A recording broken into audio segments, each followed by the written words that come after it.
নর্ডেম কলেজের ভর্তি পরীক্ষার রেজাল্ট দিয়ে দিয়েছে। সো তোমাদের অনেকেরই হয়তোবা ইচ্ছা ছিল যে না তোমরা আসলে নর্ডেম কলেজে পড়বা। বাট হয়তোবা তোমার প্রিপারেশন খুব একটা ভালো ছিল না। হয়তোবা দুর্ভাগ্যবশত কোনো কারণে তোমার নর্ডেম কলেজে হয় নাই। সো আজকের ভিডিওটা তাদের জন্য যে নর্ডেম কলেজে যাদের চান্স হয় নাই, তাদের করণীয় কি? তারা কিভাবে পড়াশোনা শুরু করবা? কিংবা যদি কোনো একটা কলেজেই পড়ো তাহলে আসলে নর্ডেমের মতো কিভাবে পড়াশোনা করতে পারো? সো চলো ভিডিওটা শুরু করা যাক। সো সবার আগে যদি আমি তোমাকে একটু বলি যে নর্ডেম কলেজে যদি চান্স না পাও তাহলে এটাতে আসলে খুব একটা হতাশ হওয়ার তেমন কিছু নাই। সত্য কথা বলতে যারা নর্ডেম কলেজে গেলে ভালো রেজাল্ট হবে এমন না। নর্ডেম কলেজে ভালো স্টুডেন্টরাই যায়। এ কারণে নর্ডেম কলেজ আসলে ভালো রেজাল্ট তোমাকে মানে দেখায়। বাট ব্যাপারটা হচ্ছে এইটা যে কাইন্ড অফ হচ্ছে এমন যে আমি যদি বুয়েটের কথা চিন্তা করি, ধরো হয়তোবা তোমার টার্গেট ইঞ্জিনিয়ারিং। সো নর্ডেম কলেজ থেকে বেশিরভাগ মানুষ দেখা যায় যে বুয়েটেই চান্স পায়। সো বুয়েটের মেজরিটি স্টুডেন্টই ধরো নর্ডেমেরই। বাট ব্যাপারটা হচ্ছে কি এর বাইরেও কি স্টুডেন্ট নাই? অবশ্যই আছে। আমরা এমনও স্টুডেন্ট দেখি যাদের হয়তোবা কলেজের নাম আমি জীবনে শুনিও নাই। যাদের বাসা এমন জায়গায় বা যাদের বাড়ি এমন জায়গায়, ওইখান থেকে ধরো ঢাকায় আসতেই হচ্ছে ১০-১২ ঘন্টা লাগে। সো ওরা কি আসলে চান্স পায় নাই? ওরা কি আসলে পড়াশোনা করে নাই? অবশ্যই পড়াশোনা করছে। এখন নর্ডেম কলেজে গেলেই তোমার ভালো পড়াশোনা হবে ব্যাপারটা একদমই এমন না।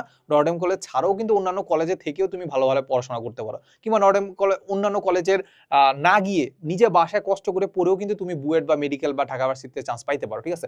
এটাতে খুব একটা সমস্যা নাই। বাট প্রবলেমটা হচ্ছে কি আমি যখন তোমাকে মোটিভেশন দিচ্ছি, ঠিক আছে? এর মাঝখানে একটা পয়েন্ট হচ্ছে এইটা যে অনেকে এমন করে যে মানে মোটিভেট করতে এমন করে যে নর্ডেম কলেজ কিছুই না। নর্ডেম কলেজে তোমার চান্স পাওয়া দরকার ছিল। নর্ডেম কলেজে কি তোমার চান্স পাওয়ার দরকার ছিল, কেন দরকার সেটা আমি এইখানে ব্যাখ্যা করব যে তুমি কি জিনিস মিস করবা। অ্যান্ড এই যে জিনিসগুলো মিস করতেছো, এই মিসগুলো তুমি কিভাবে কভার আপ করবা সেটাও আমি তোমাকে বলে দিব। বাট যেটা বলতেছিলাম যে আমরা যখন একটু মোটিভেটেড হব যে না নর্ডেম কলেজে চান্স পাই নাই, খুব একটা সমস্যা নাই। বাট মোটিভেশনের মাঝখানে একটা জিনিস এমন রাখবা যে আমার নর্ডেম কলেজে চান্স পাওয়া উচিত ছিল। ওইখানে গেলে হয়তো আমি এক্সট্রা ফ্যাসিলিটিস পাইতাম, বাট এখন পাচ্ছি না। বাট এটা যদি ধরে রাখো যে নর্ডেম কলেজে চান্স পাই নাই তেমন কিছুই হয় নাই, তাহলে ব্যাপারটা হয়ে যাবে তোমার আসলে কোনো একটা ভালো জিনিসের প্রতি যে প্রত্যাশা যেটা আছে সেটা কমে যাবে। তখন মনে হবে যে না নর্ডেম কলেজে চান্স পায় না, কিছু হয় নাই। এরপরে বুয়েটে চান্স পায় নাই, বুয়েটে আর পরীক্ষা দেওয়ার তেমন কি আছে, বুয়েটেও চান্স পাইলে তেমন কিছু হবে না, মেডিকেলে চান্স না পেলেও এমন কিছু হবে না। দেখা যাবে যে তোমার আসলে লাইফে মানে তেমন কোনো গোলই থাকবে না। তখন মনে হয় না আসলে মানে কোনো মতে চললেই তো হইল। ঠিক আছে? তো যেটা বলবো যে নর্ডেম কলেজে চান্স পাওয়া দরকার ছিল।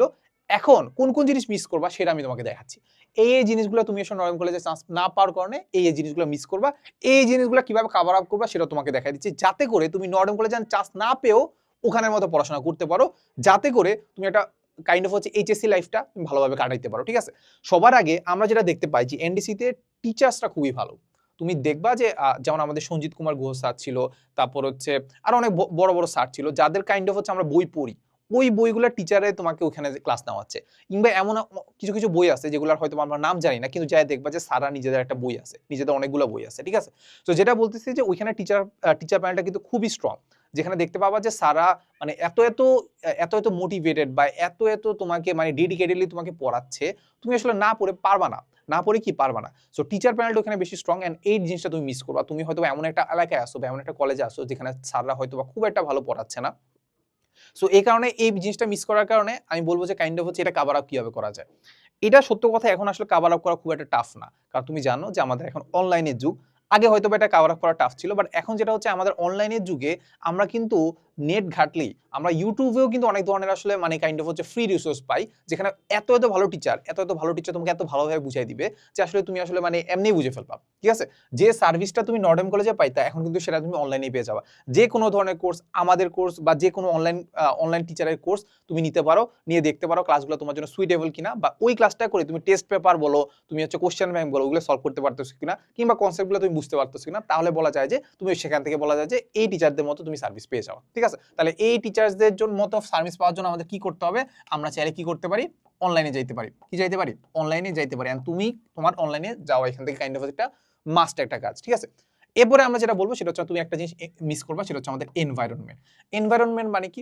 মানে হচ্ছে নর্ডেম কলেজে যারা যায় তারা বেশিরভাগই দেখা যায় যে প্রত্যেকটা স্কুলের একটা ফার্স্ট বা সেকেন্ড বয় বা টপ লেভেলের স্টুডেন্টই যায়। তো যখন টপ লেভেলের স্টুডেন্ট যায় তুমি যখন তাদের সাথে বসবা, দেখবা যে তুমি অটোমেটিক পড়াশোনার প্রতি একটা মোটিভেশন ফিল করবা। যখন দেখবা যে তোমার পাশের ছেলেটা সারাদিন হয়তো ঘুমায় আছে, দেখবা হচ্ছে কুইজে, আমাদের তো নর্ডেম কলেজে কুইজ হয়, সো কুইজে দেখবা যে সে একদম হাইস্ট পেয়ে বসে আছে। তখন তোমার মনে হবে যে না, সে যতক্ষণ পড়তেছে তার চেয়ে তোমার বেশি পড়া উচিত। তাতে কি তোমার বেশি পড়া উচিত। সে হয়তো এখানে ঘুমাচ্ছে, বাট বাসায় গিয়ে কিন্তু ঠিকই পড়তেছে, পড়া উচিত।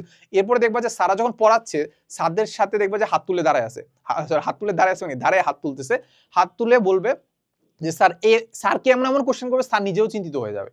সো বুঝতে পারলা যে তখন আসলে তোমার মহলটা এমন হয়ে যাবে তুমি আসলে পড়াশোনা থেকে দূরে সরে থাকতে পারবা না বেশিক্ষণ, ঠিক আছে? সো এই জিনিসটা ইম্পর্টেন্ট যে আমাদের এনভায়রনমেন্টটা তুমি মিস করবা। তুমি ধরো সাপোজ এমন একটা স্কুল কলেজে আসো যেখানে সবাই ফাঁকিবাজি করতেছে, সবাই হয়তো বা ধরো বললাম যে মানে উল্টাপাল্টা কাজে বিজি আছে, তো তখন তোমার কাছে নিজের কাছে খুব একটা মোটিভেট ফিল হবে না। বা তুমি যদি একটু মোটিভেটেড ফিলও হও তখন তোমার কাছে মনে হবে যে না আমি তো আসলে ভালো পর্যায়ে আসি, কারণ সবার মাঝখানে তোমার রোল নাম্বার 1, বাকি সব হচ্ছে কাইন্ড অফ হচ্ছে বখাটে টাইপের। তো ওদের মাঝখানে তোমার রোল 1 হলে তোমার ওভার কনফিডেন্স কিন্তু অবশ্যই বাড়বে, মানে কনফিডেন্স কিন্তু অবশ্যই বাড়বে, ওভার কনফিডেন্সে ভুগবা যে না আসলে হয়তো আমি ভালো ট্র্যাকেই আছি। বাট যেটা হচ্ছে তোমার একটা মহলটা কি করবা, বা মহল যেটাকে বলি এনভায়রনমেন্টটা, সেটা কিন্তু মিস করবা। তো সেটা করার জন্য, সেটাকে ওভারকাম করার জন্য তোমার কি করা উচিত বা কি করা যেতে পারে, সেটা করা যেতে পারে যে তুমি তোমার যে এলাকা যেটা আছে, এলাকার মধ্যে যারা যারা একদম পড়াশোনার প্রতি একটু সিরিয়াস বা পড়াশোনার প্রতি একটু মোটিভেটেড, তাদের সাথে মিশতে পারো বা তাদের সাথে একটা ফ্রেন্ডশিপ করতে পারো বা তাদের সাথে একটা গ্রুপ স্টাডি করতে পারো, ঠিক আছে? সো গ্রুপ স্টাডি করে তাদের সাথে যোগাযোগ রাখবা যে তারা কি কি পড়া শেষ করতেছে বা কোন কোন জিনিস পড়তেছে। বাট এর চেয়ে বড় জিনিস হচ্ছে তুমি সেলফ মোটিভেটেড থাকতে পারো। সেলফ মোটিভেটেড বলতে তুমি বাসায় বসে নিজে নিজে পড়বা, যেখানে তুমি ফ্যামিলি মেম্বারসদেরকে এটা বলে রাখবা যে আমি যেহেতু নর্ডেন কলেজে চান্স পাইনি, আমি হয়তো বা বুয়েটে একদম চান্স পেয়েই ছাড়বো। বুয়েট যদি না হয় আমার হয়তো বা অন্য টার্গেট থাকতে পারে, মেডিকেল টার্গেট থাকতে পারে, আমি মেডিকেলে চান্স পেয়ে থাকবো। শুধুমাত্র মেডিকেল না, আমি ঢাকার যে কোনো একটা মেডিকেল, 3টা মেডিকেল আছে, 3টা মেডিকেলে যে কোনো একটাতে চান্স পাবো, ঠিক আছে? সো এরকম মোটিভেটেড থাকতে হবে। সো এরকম যদি মোটিভেটেড থাকো, তোমাদের ফ্যামিলি মেম্বারদের সাপোর্ট দেয়, তাহলে দেখা যাবে যে তুমি আসলে এই 2 বছর, মানে তোমাকে মানুষজন আতেল বলবে, সমস্যা নাই, এই 2 বছরের জন্য আতেল বললে আতেল হয়ে যাও। 2 বছরের জন্য কি আতেল বলে আতেল হয়ে যাও। এই আতেল যদি হয়ে যেতে পারো তাহলে বলা যায় যে এরপরের লাইফটা তোমার আরেকটু সহজ হয়ে যাবে। সহজ বলতে কি কাইন্ড অফ অপরচুনিটিস বাড়বে। সহজ হবে না, কারণ লাইফ আসলে কখনো সহজ হয় না। লাইফ আসলে টাফ হইতেই থাকে। সো যেটা বললাম যে আসলে ওই এনভায়রনমেন্টটা নিজেকেই তৈরি করে নিতে হবে। এরপরে যেটা হচ্ছে আমাদের কুইজ সিস্টেম। কুইজ সিস্টেমটা মিস করবা। কারণ নর্ডেন কলেজে আমাদের সপ্তাহে 2 বার পরীক্ষা হয়, 2টা কুইজ হয়। এন্ড ওই কুইজে দেখা যাচ্ছে কঠিন কঠিন কোশ্চেনই আসে। প্লাস হচ্ছে আমরা দেখতে পাই যে একটু রেগুলার পড়াশোনার প্রতি আমাদেরকে কি করে? আমাদেরকে মানে মোটিভেটেড রাখে আরকি, ঠিক আছে? সো এই রেগুলার পড়াশোনার জন্য তুমি যেটা করতে পারো সেটা হচ্ছে তুমি হয়তোবা এমন একটা টিচারের কাছে টিচার রেখে দিতে পারো যে আসলে সপ্তাহে তোমার 2 বা 3 দিন পরীক্ষা নিবে। এছাড়াও তুমি অনলাইনে ভর্তি হইতে পারো। অনলাইনে হয়তোবা এমন একটা সিস্টেমের মধ্যে আছে যেখানে হয়তোবা তুমি ফ্রিতে এক্সাম দিতে পারো, সেটা করতে পারো। এর পাশাপাশি এমনও হইতে পারে যে এমন হইতে পারে তুমি একটা কোচিং সেন্টার বা একটা স্যারের কাছে এমন পড়ো যে স্যারটা আসলে হয়তোবা রেগুলার একটু পরীক্ষা নেয়। সো ওইটার মধ্যে তুমি নিজে যাচাই করে ফেলতে পারো। আর আরেকটা জিনিস যেটা বললাম যে সেলফ মোটিভেটেড বা হচ্ছে ফ্যামিলি মেম্বারসদের সাথে কথা বলে তুমি এমনভাবে সিস্টেমটা করে রাখতে পারো যে ফ্যামিলি মেম্বারসরাই তোমাকে করবে যে না আজকে পরীক্ষা দিতে হবে। কিংবা তুমি নিজেও হচ্ছে নিজের তাড়না যদি এত বেশি থাকে যে না মানে এটা কাইন্ড অফ একটু টাফ, যে আসলে নিজেকে নিজে মোটিভেটেড রাখা একটু টাফ, বাট ওইটা কিন্তু আসলে সবচেয়ে বেশি ইম্পর্টেন্ট, ঠিক আছে? সো নিজে মোটিভেটেড রাখবো যে আমি সপ্তাহে 2 দিন পরীক্ষা দিবই, 2 দিন বা 3 দিন পরীক্ষা দিবই। টাফের ব্যাপারটা যেটা আসছে যে কুইজে টাফ কোশ্চেন থাকতো, ওই টাফ কোশ্চেনের জন্য তুমি আসলে এইচএসসি লেভেল থেকেই তুমি কি করবা, এইচএসসি লেভেল থেকেই তুমি কোশ্চেন ব্যাংক সলভ করা শুরু করবা। কোশ্চেন ব্যাংক বলতে বুয়েটের কোশ্চেন ব্যাংক সলভ করতে পারো, কিংবা ইঞ্জিনিয়ারিং যে কোশ্চেন ব্যাংকটা আছে ওটা সলভ করতে পারো। গুগলে সার্চ দিলেই তুমি এগুলো পিডিএফ ভার্সন পেয়ে যাবে, ঠিক আছে? এই তো। এরপর হচ্ছে ল্যাব ফ্যাসিলিটিস, ঠিক আছে? সো আমরা জানি যে নর্ডেন কলেজের ল্যাব ফ্যাসিলিটিস যেটা আছে ওটা কিন্তু খুবই স্ট্রং। তুমি যেসব জিনিস পড়তেছো, কেমিস্ট্রিতে সাপোজ অনেক ধরনের বিক্রিয়া পড়তেছো, ওইগুলো কিন্তু তোমাকে ল্যাবে দেখাবে। সো ওই যে দেখানোর মাধ্যমে জিনিসটা আসলে খুব একটা স্ট্রংলি তোমার মাথার মধ্যে ভালোভাবে গেঁথে যাবে, ঠিক আছে? এখন ল্যাব ফ্যাসিলিটিস তুমি পাচ্ছ না, তোমার যে কলেজ আছে ওই কলেজে হয়তো বা হচ্ছে ল্যাব ফ্যাসিলিটিস অত ভালো নাই, তাহলে এটার জন্য আসলে তোমার আসলে তেমন কিছু করার নাই। এটাকে কভার আপ করাও খুবই টাফ। এটা কি করা কভার আপ করাও টাফ। বাট এখান থেকে একটু মোটিভেট থাকতে পারো যে নর্ডেন কলেজের ল্যাব ফ্যাসিলিটিস ভালো ঠিক আছে, বাট ব্যাপারটা হচ্ছে সবাই কিন্তু খুব একটা মনোযোগ দেয় না।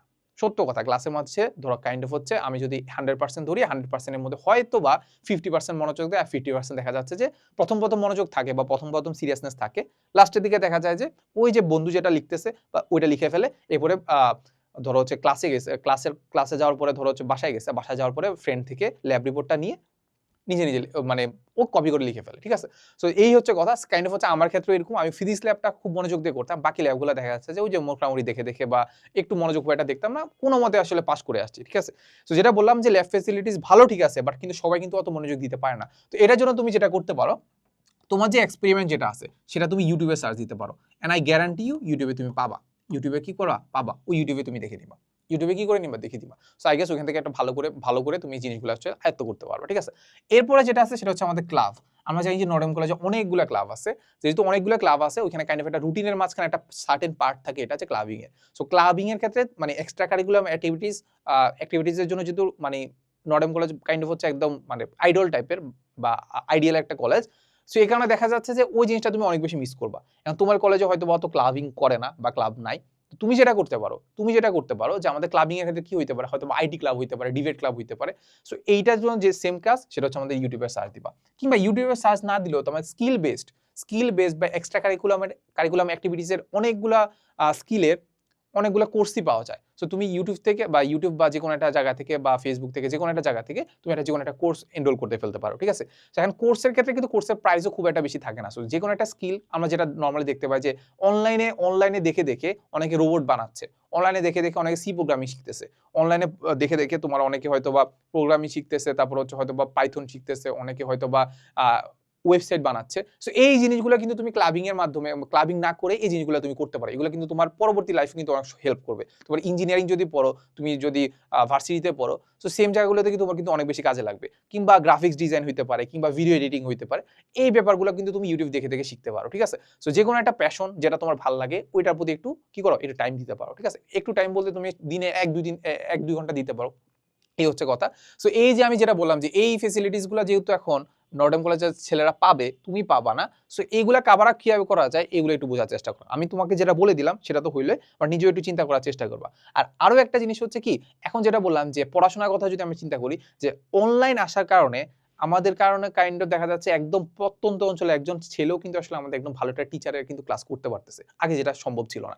সো এই কারণে দেখা যাচ্ছে যে আমাদের নর্ডেম কলেজ থেকে বুয়েটে যে চান্স পাওয়ার হারটা সেটা কিন্তু আসলে আমাদের কাইন্ড অফ হচ্ছে ফ্ল্যাকচুয়েট করতেছে। ফ্ল্যাকচুয়েট মানে কি, হয়তো বা কোনো সময় বেশি হচ্ছে, কোনো সময় কম হচ্ছে। বাট আগে যেটা দেখা যাইতো একদম কনস্ট্যান্টলি মানে নর্ডেম কলেজ থেকে বেশি চান্স পাইতো। বাট এখন যেটা দেখা যাচ্ছে যে এমন একটা এলাকা থেকে আসছে যেখানে হয়তোবা ভালো টিচার নাই, তাও কেন চান্স পাচ্ছে, কারণ অনলাইনে এসে পড়তে পারতেছে। বুঝছো ব্যাপারটা? সো এখানে খুব একটা হতাশ হওয়ার কিছু নাই।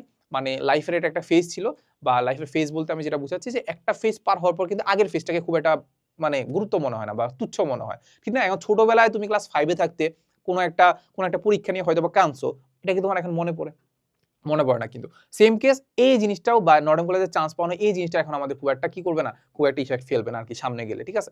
সো এই হচ্ছে কথা। সো মোটামুটি বলা যায় যে আ ভালো একটা ডিসকাশন হইছে আরকি। সো এই তো। সো দেখা হবে নেক্সট কোনো ভিডিওতে। আসসালামু আলাইকুম সবাইকে।